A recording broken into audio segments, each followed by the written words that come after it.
오늘 함께 나눌 말씀은 누가복음 12장 35절부터 44절까지 말씀입니다.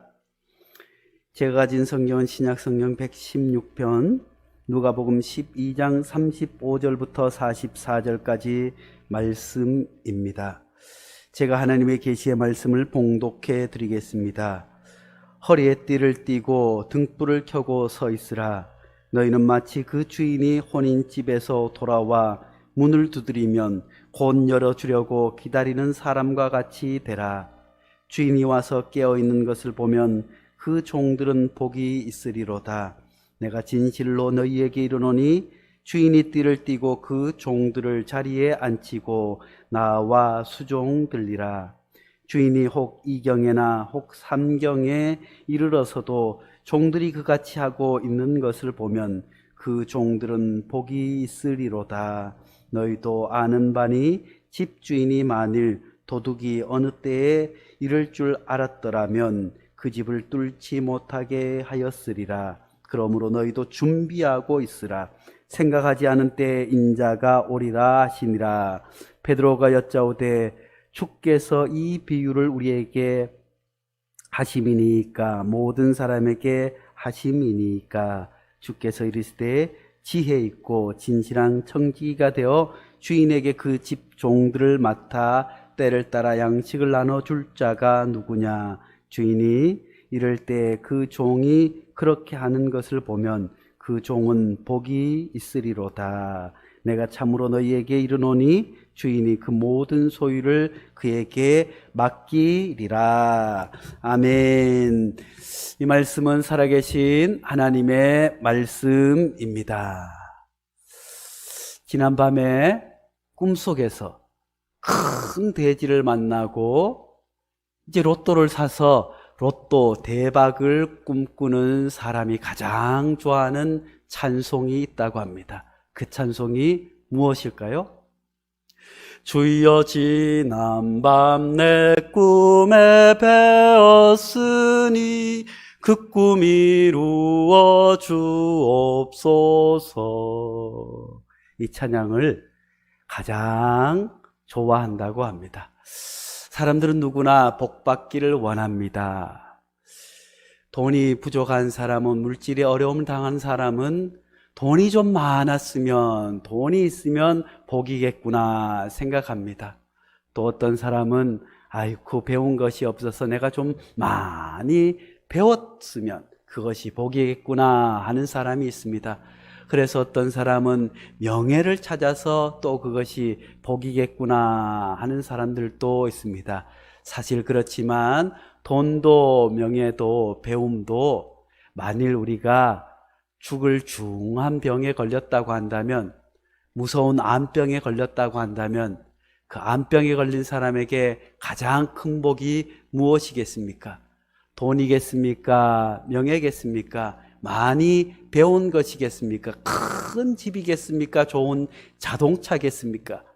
그 사람에게는 병이 낫는 것이 가장 큰 복인 줄로 압니다. 사실 많은 사람들이 복을 받기를 원하지만 그 복은 나름대로의 소원과 기준에 따라 그것이 복의 기준이 달라지는 것을 볼 수 있습니다. 사랑하는 성도 여러분, 여러분들은 어떤 복을 받기를 원하십니까?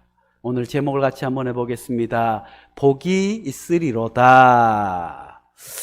그렇습니다. 누구나 복 받기를 좋아합니다. 저라고 해서 복 받기 싫어하는 것은 아닙니다. 어떤 사람은 건강의 복을, 어떤 사람은 물질의 복을, 어떤 사람은 큰 집의 복을, 어떤 사람은 좋은 직장의 복을 받기를 원하고 살아갑니다. 또 그것을 행복의 기준으로 알고 그것을 찾기 위해서 열심히 애쓰기도 합니다. 다가오는 주일은 어린이 주일입니다. 우리 교사 선생님들께 토요일에 또 주일에 우리 어린이들에게 교회 오지 못하니까 선물을 나눠줘야 할 텐데 손편지를 써서 오세요, 답장을 좀 주세요 했더니만 아무도 답장을 하지 않았어요. 사랑하는 선생님들 꼭 답장을 주셔서 함께 사랑을 나눌 수 있기를 바랍니다. 우리 어린이들이 선생님의 사랑을 얼마나 기다리겠어요. 오랫동안 보지 못했는데 선생님이 편지를 써서 갖다 주면 그것이 얼마나 어린이들에게 큰 복이겠어요. 이렇게 어려운 때도 잊고 지내는데 우리 교회 선생님이 나를 잊지 않고 있구나, 그렇게 해서 편지까지 써주셨구나 하면 아마 먼 훗날에도 코로나를 기억하며 아픔을 기억하며 그때 선생님의 손편지와 선물을 기억하게 될 줄로 압니다. 사랑하는 성도 여러분, 그렇다면 우리 어린이들에게 가장 큰 복은 무엇일까요? 돈이 많이 생기는 것일까요? 큰 집이 있는 것일까요? 좋은 자동차가 있으면 복일까요? 아닙니다. 어린이들에게 가장 큰 복은 뭐니 해도 엄마랑 아빠랑 함께 있는 것이 가장 큰 복인 줄로 믿습니다. 자기에게 돈이 없더라도, 집이 없더라도, 차가 없더라도 엄마 아빠가 있으면 모든 것이 해결되기 때문에 어린이에게는 부모님이 계신 것, 엄마가 있고 아빠가 있는 것이 가장 큰 복인 줄로 압니다. 사랑하는 성도 여러분, 우리는 하나님의 자녀인 줄로 믿습니다. 예수 그리스도의 보혈의 피값으로 말미암아 죄인 되었던 우리가, 죽을 수밖에 없었던 우리가 하나님의 자녀가 된 줄로 믿습니다. 그러므로 하나님의 자녀인 우리에게 가장 큰 복은 다름 아니라 하나님과 함께하는 것이 가장 큰 복인 줄로 믿습니다. 높은 산이 거친 들이 초막이나 궁궐이나 내 주 예수 모신 곳이 그 어디나 하늘나라. 할렐루야. 그렇습니다. 우리가 주님을 모시고 있는 그곳이 하늘나라이며 가장 큰 복 중에 복인 줄로 믿으시기 간절히 바랍니다. 그렇지만 우리가 교회를 다니면서도 하나님의 자녀이면서도 내가 돈이 좀 많이 있었으면 해서 돈을 쫓아서 이것도 해보고 저것도 해보고 무엇을 해보고 애써 보지만 우리가 인생을 살아보면 돈이 내가 원한다고 해서, 내가 애쓴다고 해서 잡히지 않는다는 것을 경험을 통해서 알고 있습니다. 그것보다는 실패와 좌절이 더 많이 기다리고 있습니다. 설령 돈을 잡았다고 하더라도, 큰 집을 잡았다고 하더라도 그것이 우리에게 행복을 가져다 주지 않는다고 하는 것을 인생을 진지하게 살아본 사람이라면 누구나 알 수 있게 되는 줄로 믿습니다. 그러므로 사랑하는 성도 여러분, 비가 오나 눈이 오나 주님과 함께 있는 것이 복인 줄로 믿으시길 간절히 바랍니다. 오늘 말씀에도 복이 있으리로다 라고 우리에게 말씀해 주고 있습니다. 본문 말씀에는 3번씩이나 복이 있으리라고 말씀해 주고 있습니다. 37절에도 38절에도 44절에도 대체 어떤 종들이 그러면 복을 받을 수 있겠습니까? 먼저 35절 상반절입니다. 허리에 띠를 띠고 있는 사람이 복을 받으리라고 말씀해 주고 있습니다. 사실 이 말씀은 깨어 준비하는 자들이 복이 있으리라고 결론으로 우리에게 말씀해 주고 있는데, 세부적으로 허리에 띠를 띠고 있다고 하는 것이 무엇이겠습니까? 이스라엘 사람들의 옷은 통옷이, 예수님의 성화나 또 그림을 봐서 알 수 있듯이 이스라엘 사람들이 입는 것은 치마인지 옷인지 잘 구별이 안 되는 통옷을 걸치고 있어요. 그리고 이불처럼 뒤집어 쓰면 그것이 이불이 되기도 하고 옷이 되기 때문에 그들은 반드시 허리에 띠를 박은 동여내지 않고는 아무 일도 할 수 없습니다. 우리나라도 예전에 한복, 여자들의 한복이나 남자들의 한복이나 제가 어릴 때 할아버지 한복을 한번 입어봤어요. 허리가 얼마나 큰지 허리띠를 매지 않으면 술술술술 흘러 내릴 수밖에 없어요. 이스라엘 옷도 마찬가지인 줄로 압니다. 그러므로 무엇을 하기 위해서는 허리의 띠를 단단히 동여 매어야 일을 할 수 있는 것입니다. 사랑하는 성도 여러분, 이 말씀이 무엇이겠습니까? 우리도 하나님께 맡겨주신 수많은 일들이 하기 위해서는 허리에 단단히 띠를 둘러야 할 줄로 믿습니다. 에베소서 6장 14절 말씀에 보면 진리로 허리를 띠라고 말씀해 주고 있습니다. 진리로, 그리스도인들은 진리로 허리띠를 삼으라고 말씀해 주고 있습니다. 진리가 무엇입니까? 예수 그리스도의 복음이 진리인 줄로 믿습니다. 하나님의 말씀이 진리인 줄로 믿습니다. 이것을 믿고 나아가는 것이 진리의 허리띠를 띤 사람의 모습인 줄로 믿습니다. 사랑하는 성도 여러분,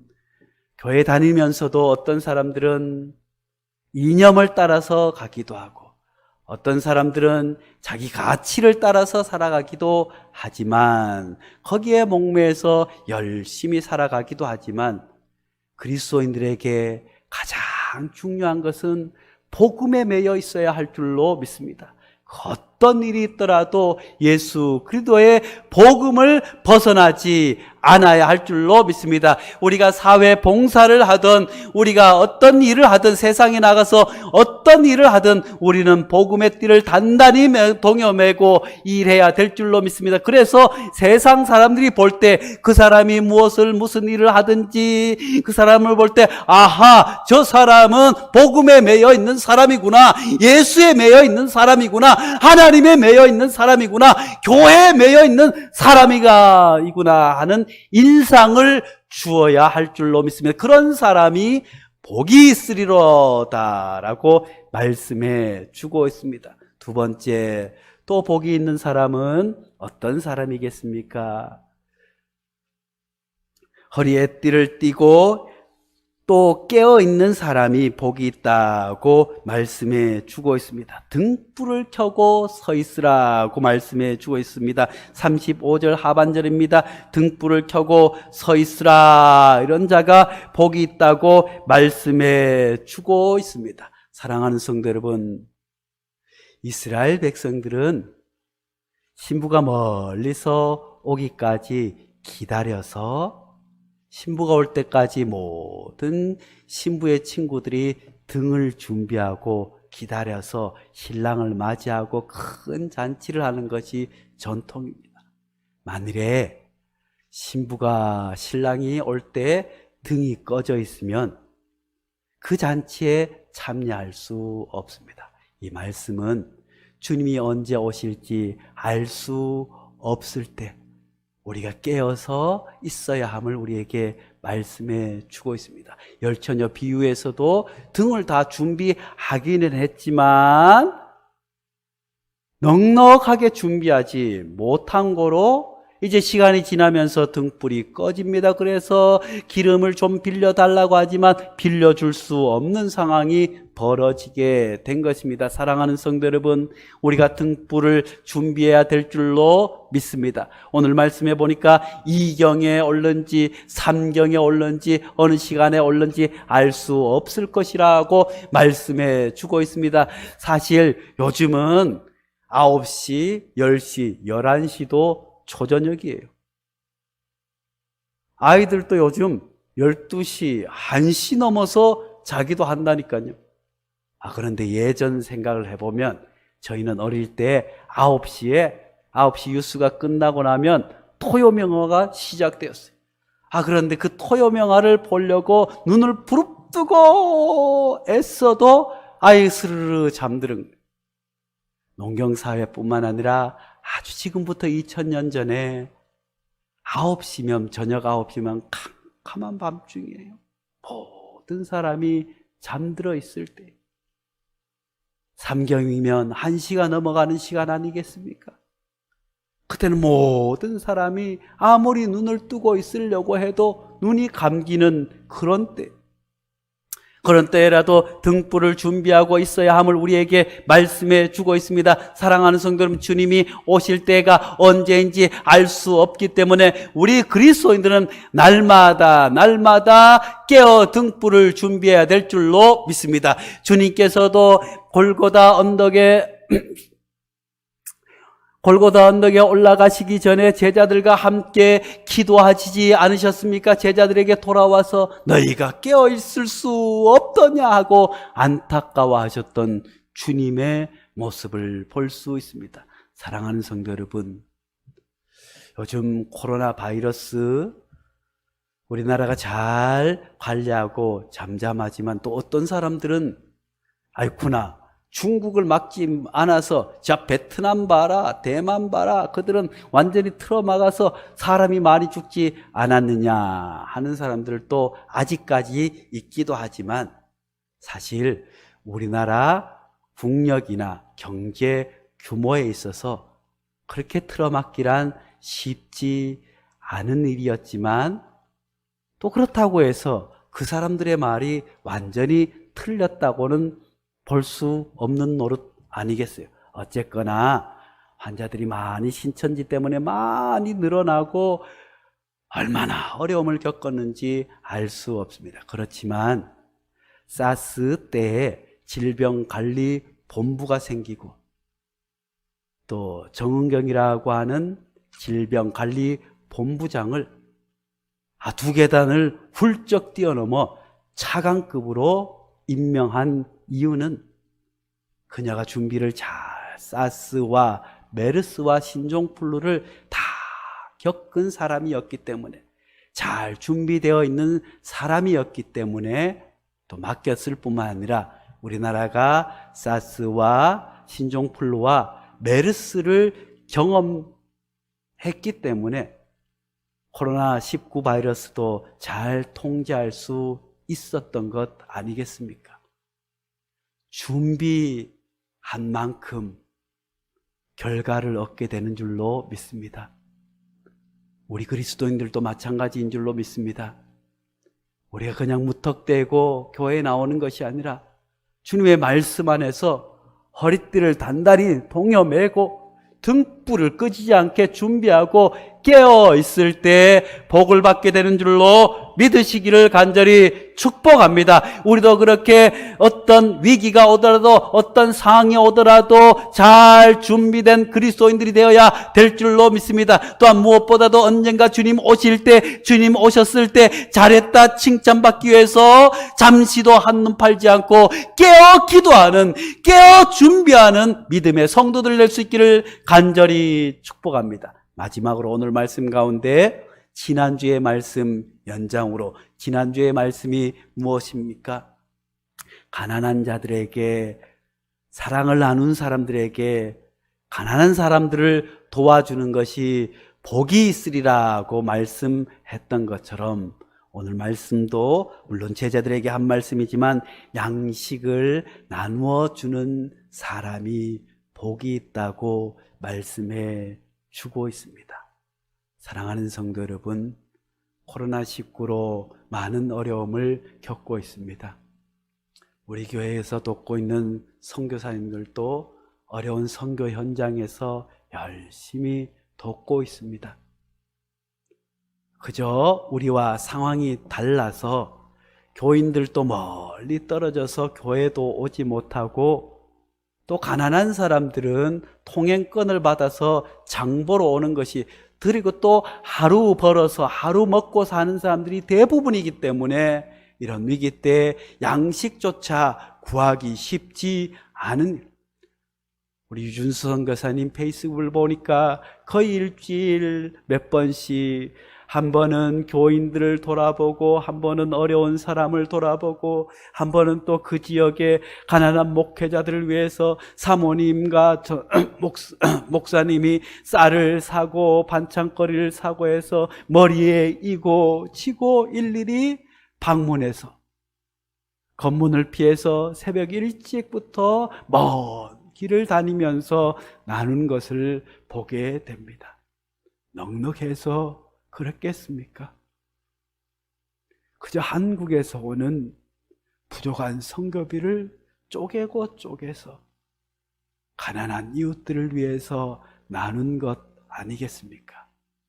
우리 선교사님들에게 복이 있게 될 줄로 믿습니다. 사랑하는 성도 여러분, 우리 베델교회 성도들도 이런 양식을 나누는 성도들 될 수 있기를 간절히 축복합니다. 아이고, 경기도에서도 재난 기금을 받고 또 오산시에서도 받고 정부에서도 온다고 하는데 기부할 수 있는 난이 있다고 합니다.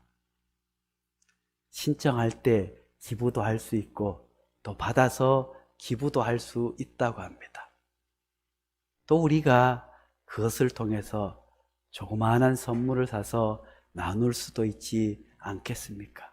아니면 또 그것을 교회에 또 헌금을 하던가 해서 선교사님들을 또 도와줄 수 있지 않겠습니까? 그러고 보니 우리가 가진 것이 있어서 그런 것이 아니라 가진 것이 없더라도 나눌 수 있겠다고 하는, 나누겠다고 하는 마음이 있으면 나누게 될 줄로 믿습니다. 저는 우리 유준수 선교사님, 사모님 하시는 사역을 보며 많은 것을 깨닫게 되었습니다.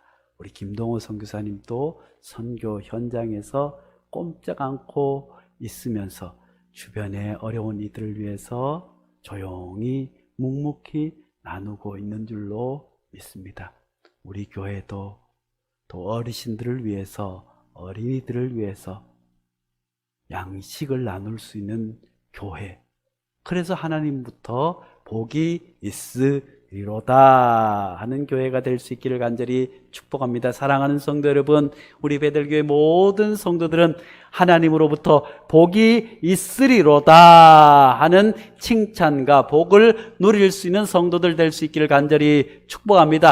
허리에 띠를 띠고 등불을 켜고 깨어있는 성도들, 양식을 나누어 줄 수 있는 성도들 되어 하나님이 우리에게 주시는 놀라운 복을 땅에서 넉넉히 누릴 수 있는 성도들 될 수 있기를 간절히 축복합니다. 기도하겠습니다. 하나님 아버지, 우리에게 가장 큰 복은 하나님과 함께 동행하는 것인 줄로 믿습니다.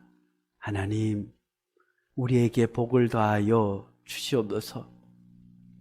우리가 진리의 허리띠를 띠고 등불을 들고 깨어 기도하는 성도들 되게 도와 주시옵소서. 그리하여 주님이 어느 때 우리에게 찾아오시든지 잘했다 칭찬받을 수 있는 성도들 되게 도와 주시옵소서.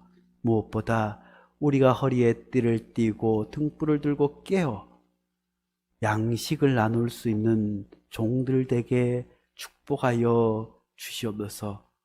어렵고 힘들 때 한국에서 오는 선교비를 쪼개고 쪼개어 가난한 이웃들을 위해서 나누시는 우리 김동호 선교사님과 유준수 선교사님 사역 위에 복을 더하여 주시옵소서. 예수님의 이름으로 기도하옵나이다. 아멘.